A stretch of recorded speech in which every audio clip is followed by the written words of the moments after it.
ఏమిటంటే మన CM sir గారు సూపర్ 6 పథకాలను అమలు చేశారు. మాట ఇచ్చిన పరంగా మాట నిలబెట్టుకుంటూ అన్నదాత సుఖీభవ అనే పథకాన్ని ఈ రోజు మనకి 3వ విడతగా వేస్తున్నారు. ఫస్ట్ విడత జూన్ జూలై నెలలలో మనము రైతులు వేరుశనగ వేసుకునే సమయం కాబట్టి ఆ టైంలో మన రైతులందరి ఖాతాలలో జమ చేయడం జరుగుతున్నది. అలాగే ఆగస్టు సెప్టెంబర్ నెలలో 2వ విడత వేస్తున్నారు. ఇచ్చిన మాట ప్రకారం నిలబెట్టుకుంటూ మన అన్నదాతలకు అన్ని విధాలుగా తోడుకుంటూ మన చాలా ఆదుకుంటున్నటువంటి మన సీఎం సార్ గారికి చాలా అభివందనములు. ఈ రోజు చివరిసారిగా మనకి రైతుల ఖాతాలలో ఆంధ్ర రాష్ట్రం నుండి 4,000, కేంద్ర ప్రభుత్వం నుండి 2,000 రూపాయలు, చివరికి 3వ విడత కాబట్టి 6,000 రూపాయలు మన రైతుల ఖాతాలలో జమ చేయడం జరుగుతున్నది కాబట్టి చాలా సంతోషిస్తున్నాను. నేనైతే నాకు చాలా కష్టంలో ఉన్నప్పుడే నాకు ఇలాంటి అవకాశం వస్తున్నది కాబట్టి చాలా సంతోషిస్తున్నాను. ఇలాగే మనం ఇచ్చిన మాట మన సీఎం సార్ గారు నిలబెట్టుకుంటూ వస్తుంటున్నారనేసి నిలబెట్టారనేసి కూడా చాలా 100% నమ్మకం ఉంది కాబట్టి ఇలాగే మన సీఎం సార్ని కంటిన్యూ చేసుకుంటూ మన సీఎం గారిని తర్వాత కూడా సీఎం చేయాలని మన అందరినీ మళ్ళీ కోరుకుంటున్నాను.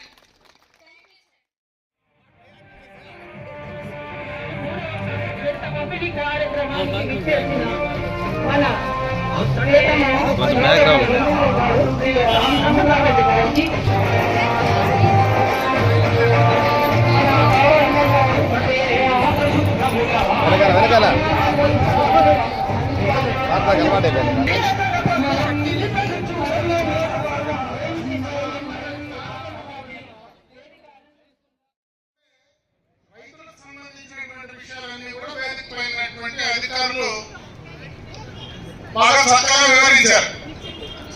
ముఖ్యంగా ఎన్నికలకు ముందు చంద్రబాబు నాయుడు గారు ఏదైతే మాట చెప్పారో సూపర్ 6 పథకంలో ఏవైతే ఆనాడు ఆయన ప్రకటించడం జరిగిందో దాంట్లో భాగంగా ఉన్నటువంటి అన్నదాత సుఖీభవ 20,000 రూపాయలు ఒక సంవత్సరం రైతు ఖాతాలో నేను జమ చేస్తానని చెప్పి ఆ రోజు ఇచ్చిన మాట ప్రకారం ఈ రోజు 3వ విడత మొదటి 2 విడతలు 14,000, 3వ విడత 6,000తో కలిపి 20,000 రూపాయలు ఇప్పుడే రైతుల అకౌంట్లో. చంద్రబాబు నాయుడు గారు అన్నదాత సుఖీభవ అనే సంక్షేమ పథకాన్ని పెట్టి రైతులందరూ కూడా సంతోషంగా ఉండాలని చెప్పి ఆ రోజు కూటమి ప్రభుత్వం ఎలక్షన్ హామీలో ఇవ్వడం జరిగింది. ఆ మాట ప్రకారం గతంలో 2 దఫాలుగా 7,000 రైతుల ఖాతాలో జమ చేయడం కూడా జరిగింది. 3వ విడతగా ఇప్పుడు ఉగాదిని పురస్కరించుకుని రైతులందరూ సంతోషంగా పెట్టుబడికి హ్యాపీగా చేసుకోవాలని చెప్పి వారి ఖాతాల్లో కూడా జమ చేయడం జరుగుతుంది. ఈరోజు రైతులందరూ కూడా హ్యాపీగా ఉండాలని, అలాగే మేము ఎప్పుడు కలిసినా అన్నతో అమరన్న చెప్తుంటాడు, పలమనేరులో ఎక్కడ చూసినా కరువు వస్తుంటది, దానికి మంచి సదుపాయాలు ఏర్పరచాలని కూడా రైతుల గురించి ఎక్కువగా ఆలోచిస్తుంటారు. ఈ పురుగు మందులు రైతులకు యూరియా గురించి కూడా ఎక్కువగా ఆలోచిస్తున్నాడు. అలాంటి శాసనసభ్యులు మీకు దొరకడం మనకందరికీ కూడా గొప్ప అదృష్టం అని చెప్పి అనుకుంటూ మీరు ఈ అవకాశం ఇచ్చినందుకు కూడా ధన్యవాదాలు. రైతు సోదరులకు, రైతు సోదరీమణులకు విజ్ఞప్తి నేను చెప్పడం ఏమంటే 2 సార్లు పిఎం కిసాను రాష్ట్ర ప్రభుత్వం డబ్బు అన్నదాత సుఖీభవ 5,000, పిఎం కిసాన్ 2,000 ఆ మాదిరి 2 విడతలుగా డబ్బు పడింది. రైతులకి చాలా మాకంతా కూడా నిరుపేదలుగా ఉన్న రైతులకి చాలా అనుకూలమైంది. ఈ మాట ప్రకారం మాట ఇచ్చిన దాని ప్రకారము మన సీఎం గారు చంద్రబాబు గారు మాకు మాట ప్రకారము సూపర్ 6 పథకం క్రింద తప్పనిసరిగా రైతు సుఖీభవ అన్నదాత సుఖీభవ అనే కార్యక్రమాన్ని పెట్టినారు కాబట్టి దాని కూడా మాకు ఎంతో అనుకూలమైనది. ఈ ప్రభుత్వం కూడా మేమెంతో ముందు లబ్ధి పొందుతున్నాము అని నేను చిన్న మనవి చేసుకుంటున్నాను. మన ఎమ్మెల్యే గారికి ప్రత్యేకంగా శుభాకాంక్షలు తెలుపుకుంటాను. ఎందుకంటే మన సార్ సమస్య ఉందని కాల్ చేస్తే ఒక్క క్షణంలో టక్కన ఫోన్ చేశారు. అదే సార్ గొప్పతనము. సార్ మాకు ఈ మధ్య యూరియా కొడుతుంది, దానికి మనం ముఖ్యమంత్రి గారు క్యాన్సర్ వస్తుందని దాన్ని తగ్గిస్తా ఉన్నారు, సంతోషము. దానికి ప్రత్యామ్నాయంగా పిండి కామెడి పిండి ప్లస్ సమయానికి ఉలవనట్లయితే మేము పచ్చ రొట్టి చేసుకుంటాం సార్. అట్లా చేసుకున్నట్లయితే భూగర్భంలో బాగా నిలువ జరుగుతాయని కోరుకుంటా ఉన్నాం సార్. అదే విధంగా కరువు అని ముందే చెప్తా ఉన్నారు మేధావులు. దానికి మాకు అందరి నివాకాలం పైనే పోతాము కాబట్టి కుప్పానికి మన చెరువులు కూడా తగ్గిందే కానీ సమయస్ఫూర్తితో నీళ్లు వదులుకోవాలి సార్. అప్పుడైతే మనం కరువుని జయించచ్చు అన్నమాట. ఇప్పుడు ధైర్యం ఏమంటే మన అమరావతి సార్ ఉన్నారు కాబట్టి మనకి నీళ్లు కూడా ఇంకా పుష్కలంగా ఉంటాయని అనుకుంటా ఉంటాము సార్. మిట్ట చెరువుకి మా గంగవరం చెరువు దానికి వర్షం పడితే తక్కువ నీళ్లు పోతాయి. అంటే ఇంచుమించుగా 43 సంవత్సరాల నుంచి ఇంతవరకు మరో ఎత్తలేదు. సరే నేను నిర్ణయం తీసుకుంటే నేనే పోలిస్తే 250 మీటర్లు ఉండాలి. లెక్కలు కూడా వేస్తుంది 4 లక్షలు అట్లా అవుతుందని. ఇంతకు ముందు నాయకులతో కూడా కలిసింది. ఏమైతుంది మోటార్ కూడా మాట్లాడేసి సరే నేను సామాన్యుడు కాబట్టి ఇంట్లో ఏమయ్యా నీకు ఇంట్లో ఇన్ని ఇబ్బందులు ఉంటే ఇప్పుడు దా డివైడ్ అయిందాము, నువ్వు ఊర్లు ఉత్తరించాలా అనేసి నా ఇంట్లో మా భార్య ఏడుస్తా ఉండే. లేదంటే దానికి నేను లెక్కలు వేసుకొని పైపులు మాట్లాడేసి మోటార్లు మాట్లాడేసి ఏమైనా కానీ ఒక మంచి పని చేయాలని నేను ఖచ్చితంగా ఆలోచించి కొలతలు కూడా వేస్తుంది. మా ఏడికి చెరువుకి 250 మీటర్లే ఉంది. దాన్ని నింపుకున్నట్లయితే గంగవరం చెరువు 25 ఎకరాల 10 సెంట్లు ఉంది, పెద్ద చెరువు. దాన్ని బైపాస్ వాళ్ళకి దారిపించిన దాన్ని 1 సంవత్సరం తోలినారు. ఎన్ని వేల ట్రిప్పులు తోలినారో తెలియదు. దాంట్లో అదృష్టం ఏమంటే వాళ్ళు తీసిన లోతు 35 గంటలకి కరువులో కూడా ఊరిపోయింది అనమాట. అంటే బాగా లోతుంది అనమాట. అది దాన్ని తగ్గకుండా కాపాడుకున్నట్లయితే మన గంగవరం ప్రాంతం అంతా హ్యాపీగా పుష్కలంగా పంటలు చేసుకోవచ్చు. కొంతమంది ఏమన్నారంటే వాళ్ళకి 20 ఎకరాలు ఉంది, వాళ్ళు నింపుకోవాలనుకుంటారు. సరే సరే నేను మాట్లాడితే వీలు ఉందంటే సంతోషము. మా గంగవరానికి సార్ ఇంకోటి మా సార్ దగ్గర కట్ట పని చేసుకోవాలనుకుంటా ఉన్నాము. మాకు దురదృష్టం ఏమంటే 100 రోజులు ఆపకు కూర్చుంది బైపాస్. వాడిని వదిలితే బతికిపోతాడని మన రైతుల వల్ల మాకు కట్ట పని దాడే పని చేస్తారని నేను ధైర్యంగా ఉన్నా. మా సార్ చేస్తారని ప్రభుత్వం పని కదా. అదేమైతా ఉందంటే ముందు సంవత్సరం 4 నెలల నుంచి గట్టి ప్రయత్నాలు చేస్తా ఉంటాను. లేట్ అవుతా ఉంది కానీ అవుతాది. కానీ 6 నెలలు పట్టచ్చు, సంవత్సరం పట్టచ్చు. దానిపైన పరీక్షలు ఇట్లా కలిసిపోయినాయి. ఇద్దరు బండ్లు ట్రాక్టర్లు సార్. విషయం ఏమంటే నా స్తోమతకి నేను కూడా 1 నెలకు 5,000 రోడ్డు ఖర్చు పెట్టుకుంటానే ఉంటాను. నేను ఒక సామాన్యుడిగా ఏమంటే ఇది సాగదు కదా, ప్రభుత్వం చేయాల్సిన పని ఒక సామాన్యుడు ఒక మనిషి చేసుకోలేడు. అంటే మనము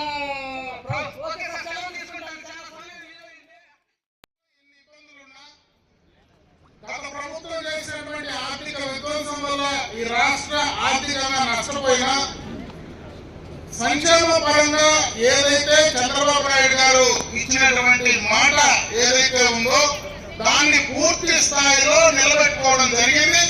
అదే విధంగా ఈ రోజు రైతులకు ఇచ్చినటువంటి మాటలు పూజ తప్పకుండా ఆ కార్యక్రమం అమలు చేయడం జరిగిందని చెప్పి ఈ సందర్భంగా మీ దృష్టికి తెస్తా ఉన్నా. రైతుల కోసం ఈ ప్రభుత్వం చాలా కార్యక్రమాలు చేస్తా ఉంది. మీకు తెలుసు మనకు గడిచిన 5 సంవత్సరాల్లో, ఎందుకంటే 2018-19లో హంద్రీనీవా కాలువ ద్వారా ఆనాడు ముఖ్యమంత్రిగా చంద్రబాబు నాయుడు గారు మొట్టమొదటిగా కూడా ఈ కాలువలో మన ప్రాంతానికి నీళ్లు తీసుకురావడం జరిగింది. ఆ తర్వాత అధికారంలో వచ్చినటువంటి ప్రభుత్వం 5 ఏళ్లు పూర్తిగా కూడా దానికి సంబంధించి ఈ ప్రాంత రైతుల కోసం, ఈ ప్రాంతంలో రైతుల సాగునీటి కోసం, త్రాగునీటి కోసం చేసినటువంటి మంచి కార్యక్రమాన్ని పూర్తిగా కూడా విస్మరించడం జరిగింది. అయితే చంద్రబాబు నాయుడు గారు అధికారంలోకి వచ్చిన వెంటనే ఏదైతే ఎన్నికలకు ముందు మళ్ళీ కూడా కుప్పం దాకా నీళ్లు నేను తీసుకొస్తానని చెప్పారో దాదాపు 7 నెలలుగా ఈ రోజు నిరంతరంగా హంద్రీనీవా కాలువ ద్వారా నీళ్లు ఈ రోజు పారబెట్టినటువంటి ఘనత ఈ ప్రభుత్వానికి. రైతాంగానికి సంబంధించి అటు సాగునీటి కావచ్చు, అటు పండించేటువంటి పంట గిట్టుబాటు ధర కలిగించేదానికి కావచ్చు, అటు పండించేటువంటి పంటను సక్రమంగా సరైన టైంలో మార్కెట్ తీసుకెళ్ళేటువంటి రహదారులకు సంబంధించినటువంటి సౌకర్యాలు కావచ్చు, ఇవన్నీ కూడా రాబోయే 1-2 సంవత్సరాల్లో మన పలమనేరు నియోజకవర్గంలో పూర్తి స్థాయిలో 100% కంప్లీట్ చేసేదానికి ఈ ప్రభుత్వం పూర్తి స్థాయిలో కృతనిశ్చయంతో ఉందని చెప్పే సందర్భంగా కూడా మీ దృష్టికి తెస్తా ఉన్నా. ఇవన్నీ కూడా ఏదైనా ఒక మార్కెటింగ్ స్కీమ్ ఉన్నప్పుడు మన గత సంవత్సరంలో మామిడి పంటకు పూర్తిగా కూడా రేట్లు పడిపోయాయి. ఆ మామిడి పంటను కోసి మన ఫ్యాక్టరీలకు అందించేటువంటి పరిస్థితి కూడా లేకపోయింది. ఆ రోజు ప్రభుత్వం నుంచి మనకు ప్రతి కేజీకి కూడా దాదాపు 4 రూపాయలు ఈ రోజు ప్రభుత్వం నుంచి సబ్సిడీ ద్వారా అటు ప్రభుత్వం నుంచి మిగిలిన 4 రూపాయలు ఫ్యాక్టరీల నుంచి ఇచ్చేటువంటి కార్యక్రమాన్ని కూడా శ్రీకారం చుట్టడం జరిగింది. మొన్న ప్రభుత్వం ఇచ్చేటువంటి ఆ 4 రూపాయలు ఏదైతే ఇన్పుట్ సబ్సిడీ ఉందో దాన్ని అంతా కూడా పూర్తి స్థాయిగా రైతుల ఖాతాలో కూడా జమ చేయడం జరిగింది. ఈ రోజు ఎక్కడైనా మార్కెటింగ్ లేకపోతే దాన్ని కూడా ప్రభుత్వం నుంచి కూడా చేయడానికి ఈ రోజు ప్రభుత్వం అన్ని రకాలుగా కూడా పనిచేస్తా ఉందని చెప్పి సందర్భంగా మీ అందరి దృష్టికి తీసుకొస్తా ఉన్నా. ఎన్ని ఇబ్బందులున్నా ఈ రోజు రాష్ట్ర ప్రభుత్వం పూర్తిగా ఇబ్బందుల్లోనే ఉంది. అంటే పూర్తి స్థాయిలో గత ప్రభుత్వం చేసినటువంటి తప్పిదనాల వల్ల ఈ రోజు రాష్ట్రానికి వచ్చేటువంటి ఆదాయాలు ఏదైతే పెట్టుబడిదారులు ఎవరైతే ఉన్నారో వాళ్ళందరూ కూడా భయపడి బెదిరించి బయటకు పంపిస్తే మళ్ళా వాళ్ళని ఈ రాష్ట్రానికి తీసుకురావడానికి అటు చంద్రబాబు నాయుడు గారు కానీ అదేవిధంగా లోకేష్ బాబు గారి పూర్తి స్థాయిలో పనిచేసి రాష్ట్రాన్ని గాడిలో పెట్టడానికి అన్ని రకాలుగా కూడా ప్రయత్నం చేస్తా ఉన్నారు. ఈ రోజు పోలవరాన్ని కంప్లీట్ చేయడానికి ప్రభుత్వం కృత నిశ్చయంతో రాబోయే సంవత్సరంలో పోలవరాన్ని పూర్తి చేయాలనేటువంటి ఆలోచన ఉంది. ఏదైతే ఆ పోలవరం గోదావరి పైన కంప్లీట్ చేస్తే దానికి సంబంధించి కృష్ణా బేసిన్ కింద ఏదైతే ఈ రోజు సాగుందో దాన్ని గోదావరి నుంచి తీసుకెళ్లి అక్కడ ఉండేటువంటి కృష్ణా నీళ్లను మన రాయలసీమ ప్రాంతానికి అటు హంద్రీయవ కాలేరు నగరి ద్వారా ఈ ప్రాంతానికి తీసుకొచ్చేటువంటి కార్యక్రమాన్ని కూడా పూర్తి చేయడం జరుగుతూ ఉంది. అదేవిధంగా మనలాంటి నగర ప్రాంతంలో ముఖ్యంగా త్రాగునీటికి సంబంధించి కూడా ఈ రోజు ఒక పెద్ద ప్రోగ్రామ్ కూడా ఈ ప్రభుత్వం తీసుకోవడం జరుగుతూ ఉంది. ఈ రోజు జలజీవన్ మిషన్ ద్వారా దాదాపు 3 నుంచి 4 వేల కోట్ల రూపాయలతో చిత్తూరు జిల్లాలో ఉండేటువంటి పడమటి ప్రాంతాల్లో గండికోట రిజర్వాయర్ నుంచి కూడా డైరెక్ట్ గా ఈ ప్రాంతానికి పైప్ లైన్ల ద్వారా ప్రతి గ్రామంలో ప్రతి ఇంటికి కూడా స్వచ్ఛమైనటువంటి తాగునీరు అందించాలా అనేటువంటి ఆలోచనతో ఈ ప్రభుత్వం పనిచేస్తా ఉందని చెప్పి ఈ సందర్భంగా మీ దృష్టికి తెస్తా ఉన్నా. ఈ రోజు మహిళా సోదరి మళ్ళీ ఇక్కడ చాలా మంది ఉన్నారు, అందరూ రైతు కుటుంబంలో నుంచి వచ్చిన వాళ్ళే. ఆ రోజు మీకు ఇచ్చినటువంటి మాట కూడా ఏదైతే ఈ రోజు తల్లికి వందనం కార్యక్రమం కింద ఎంతమంది బిడ్డలుంటే అందరికీ కూడా తల్లికి వందనం కింద 14,000-15,000 రూపాయలు మీ ఖాతాలో వేస్తానని చంద్రబాబు నాయుడు గారు మాట చెప్పారు. ఆ మాటను కూడా నిలబెట్టుకోవడం జరిగిందని చెప్పి సందర్భంగా మీ దృష్టికి తెస్తా ఉన్నా. ఆ రోజు ఆయన ఎన్నికప్పుడు పూర్తి స్థాయిలో మహిళలందరికీ కూడా ఉచితంగా మేము బస్సు సౌకర్యం కల్పిస్తామని చెప్పి ఆ రోజు మాట చెప్పాడు. ఈ రోజు ఆర్టీసీ బస్సులో మహిళా సోదరి మనందరూ కూడా ఉచితంగా ప్రయాణం చేసేటువంటి అవకాశం కల్పిస్తా ఉన్నారు. ఆయన ఇచ్చినటువంటి మాట ఏదైతే ఉందో సూపర్ 6 పథకం కింద వాటినన్నింటినీ పూర్తి చేస్తా ఉన్నాం. అంచెలంచెలుగా రాబోయే కాలంలో ఇంకా ఈ ప్రాంతాన్ని ఈ రాష్ట్రాన్ని ముందుకు తీసుకెళ్ళడానికి తప్పనిసరిగా కూడా చంద్రబాబు నాయుడు గారు ముందుకు పనిచేస్తా ఉన్నారు. అటువంటి అనుభవం కలిగినటువంటి నాయకుడిని అప్పుడే ఒక సోదరి మనం మాట్లాడింది. ఈరోజు ఇన్ని కార్యక్రమాలు మాకు చేస్తా ఉన్నారు. ఈ రోజు గడిచిన 2014-19 మధ్యలో చంద్రబాబు నాయుడు గారు చాలా కార్యక్రమాలు చేశారు. అదే 19-24 మధ్యలో ప్రభుత్వం మారిన తర్వాత ఇవన్నీ కూడా కుంటుపడ్డాయి. ఎందుకంటే ఈ రోజు రాష్ట్ర వ్యాప్తంగా మనం ఆలోచించాల్సిన పని లేకపోయినా మన నియోజకవర్గం ఉదాహరణకు తీసుకుంటే 2014-19 ఎక్స్టర్నల్ ఎయిడ్ ప్రాజెక్ట్ కింద ఈ ప్రాంతంలో మనం చేసినటువంటి రోడ్స్ కానీ అదేవిధంగా ఈ ప్రాంతంలో మనం చేసినటువంటి బీసీ ఎస్సీ ఎస్టీ మైనారిటీకి సంబంధించినటువంటి కార్యక్రమాలు కానీ అదేవిధంగా ఈ ప్రాంతంలో మన హంద్రీయవ కాలువ కానీ ఇటువంటి అన్ని పనులు 2019-24లో ప్రభుత్వం మారిన తర్వాత అన్ని ఆగిపోయాయి. మళ్ళీ 24లో చంద్రబాబు నాయుడు గారు వచ్చిన తర్వాతనే ఇవన్నీ కూడా మనం చేసే కార్యక్రమాన్ని చేస్తా ఉన్నాం. అదే 2029లో మళ్ళీ చంద్రబాబు నాయుడు గారు ముఖ్యమంత్రిగా తీసుకొస్తే ఈ పనులు ఏవి ఆకుండా ముందుకు వెళ్తాయనేటువంటి విషయాన్ని ఈ సందర్భంగా మీరందరూ ఆలోచించాలని చెప్పి మరొకసారి మీ అందరి దృష్టికి తీసుకొస్తూ ఈ రోజు ఉగాది సందర్భంగా రాబోయే ఉగాది 18, 19 తేదీలో మనకు ఉగాది రాబోతా ఉంది. ఆ ఉగాదికి సంబంధించి ముందుగానే మరి చంద్రబాబు నాయుడు గారు మన రైతుల ఖాతాల్లో డబ్బులేసి ఉగాదిని బ్రహ్మాండంగా జరుపుకోవడానికి మనకు అవకాశం కల్పించినటువంటి చంద్రబాబు నాయుడు గారికి ఈ ప్రాంత రైతాంగం తరఫున మనస్ఫూర్తిగా కృతజ్ఞతలు తెలియజేసుకుంటూ సెలవు తీసుకుంటాం. జై హింద్. పక్కన ఉన్నటువంటి చెరువులకంతా కూడా నీళ్లు ఇవ్వాలి. ఆ కార్యక్రమం యొక్క ముఖ్య ఉద్దేశమే దానికి సంబంధించి ఎక్కడైతే గ్రావిటీ ద్వారా ఏ చెరువులకైతే నీళ్లు వెళ్తాయో అవన్నీ కూడా రాబోయేటువంటి ఫైనాన్షియల్ ఇయర్ లో ఖచ్చితంగా అక్కడ వెంట్లు పెట్టి అన్ని చెరువులు నింపేటువంటి కార్యక్రమాన్ని త్వరలో కూడా పూర్తి చేసే కార్యక్రమం తీసుకోబోతున్నాం. ముఖ్యంగా మన ప్రాంతంలో ఉండేటువంటి మెట్ట ప్రాంత రైతులందరూ కూడా మనకు చెరువులు, కాలువలు, నదులు లేకపోయినా బోర్లతో వ్యవసాయం చేసుకుంటా ఉన్నాం. బోర్లతో వ్యవసాయం చేసుకోవాలంటే ఖచ్చితంగా మనము ఈ రోజు డ్రిప్ ఇరిగేషన్ అనేది లేకపోతే ఒక్క చోట కూడా మనం వ్యవసాయం చేసుకునేటువంటి పరిస్థితి లేదు. ఈ డ్రిప్ ఇరిగేషన్ అనేటువంటి కార్యక్రమాన్ని ఈ దేశంలో మన రాష్ట్రంలో పరిచయం చేసిందే చంద్రబాబు నాయుడు గారు మొట్టమొదటి ముఖ్యమంత్రిగా. గడిచిన 5 సంవత్సరాల్లో డ్రిప్ ఇరిగేషన్ సంబంధించి ఎక్కడ కానీ ఒక మూర, ఒక పిచ్చి ఏది కూడా ఒక వైరు కానీ డ్రిప్ పరికరాలు కానీ ఇచ్చినటువంటి పాపన వల్ల ఈ రోజు మళ్ళీ అధికారంలోకి వచ్చినటువంటి కూటమి ప్రభుత్వం డ్రిప్ ఇరిగేషన్ పైన ఎస్సీ ఎస్టీలకు 100% సబ్సిడీతో అందిస్తా ఉన్నారు. 90% బీసీలు, బలహీన వర్గాలకందరికీ కూడా సబ్సిడీ రూపాయలు అందిస్తా ఉన్నారు. 10 ఎకరాల లోపల ఉండేటువంటి రైతులకు కూడా 90% సబ్సిడీతో డ్రిప్ ఇరిగేషన్ అందించేటువంటి కార్యక్రమాన్ని ఈ రోజు రైతుల కోసం చేసేటువంటి కార్యక్రమాన్ని ఈ సందర్భంగా కూడా మీ దృష్టికి తెస్తా ఉన్నా. ఇదే కాదు, మన పలమేరు, ఈ యొక్క చిత్తూరు జిల్లాలో పడమటి ప్రాంతాల్లో ఉండేటువంటి ప్రాంతం మొత్తం కూడా మనం ముఖ్యంగా పండించేది హార్టికల్చర్ కి సంబంధించినటువంటి పంటలే. ఈరోజు మనం కూరగాయలు పండిస్తాం, పండ్ల తోటలకు సంబంధించినటువంటి పెంపకాలన్నీ కూడా మనం చేసుకుంటా ఉన్నాం. ఈ రోజు దానికి సంబంధించి ఒక ప్రత్యేకమైనటువంటి పథకాన్ని ఈ రోజు రాష్ట్రానికి చంద్రబాబు నాయుడు గారు తీసుకురాబోతా ఉన్నారు. దాదాపు 30,000 కోట్ల రూపాయలు ఏదైతే ఈ రాయలసీమకు సంబంధించి ప్రకాశం జిల్లాతో కూడా కలుపుకొని ఈ మెట్ట ప్రాంతంలో ఉండేటువంటి హార్టికల్చర్ ను డెవలప్ చేయాలని చెప్పి 30,000 కోట్ల రూపాయలతో ఒక ప్రత్యేకమైనటువంటి నిధిని తీసుకురాబోతా ఉన్నాం. మన బడ్జెట్ లో కూడా ప్రవేశపెట్టడం జరిగింది.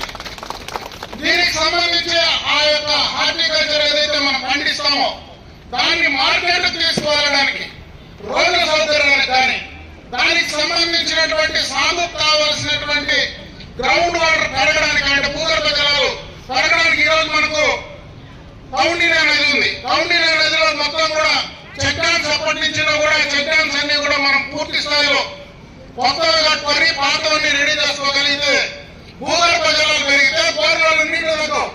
దానికి సంబంధించి కానీ ఈరోజు హంద్రీ నివార్ ద్వారా అడిషనల్ గా ఏదైతే గతంలో ఉండేటువంటి కాలువ కాదు, ఎక్కడైతే హంద్రీ నివార్ ద్వారా ఇంకా సాగుకు సంబంధించి మిగిలిపోయినటువంటి ప్రాంతం ఏదైతే ఉందో వాటిని అన్నింటినీ కూడా కనెక్ట్ చేయడానికి, అదేవిధంగా మార్కెట్ ఫెసిలిటీకి సంబంధించి ఈరోజు ఎప్పటి నుంచో పలమనేరులో ఒక మార్కెట్ సంబంధించినటువంటి మంచి ఇంటిగ్రేటెడ్ మార్కెట్ కావాలని ఎప్పటి నుంచో కోరుకున్నాం. 2018-19లో చంద్రబాబు నాయుడు గారు ముఖ్యమంత్రిగా ఈ యొక్క పలమనేరుకు నేషనల్ హైవే పక్కన ఒక ఇంటిగ్రేటెడ్ మార్కెట్ ఫెసిలిటీ కావాలని చెప్పి ఆ రోజు మనము ఫౌండేషన్ కూడా వేయడం జరిగింది. అయితే గత 5 సంవత్సరాల్లో దాన్ని పూర్తిగా కూడా వదిలేసిన ఈ రోజు మళ్ళీ ఆ మార్కెట్ కావాల్సినటువంటి 33 ఎకరాల స్థలాన్ని మళ్ళీ కూడా మొన్న కేబినెట్ లో క్లియర్ చేసి తీసుకురావడం జరిగింది. ఇది ఏదైతే నేషనల్ హైవే పక్కన ఉంటే మనకు వచ్చేటువంటి వ్యాపారస్తులు ఈ ప్రాంతానికి వస్తే వాళ్లకు ఆ మార్కెటింగ్ ఫెసిలిటీ ద్వారా రైతులకు గిట్టుబాటు ధర తీసుకురావడానికి ఎక్కువ మంది వ్యాపారస్తులు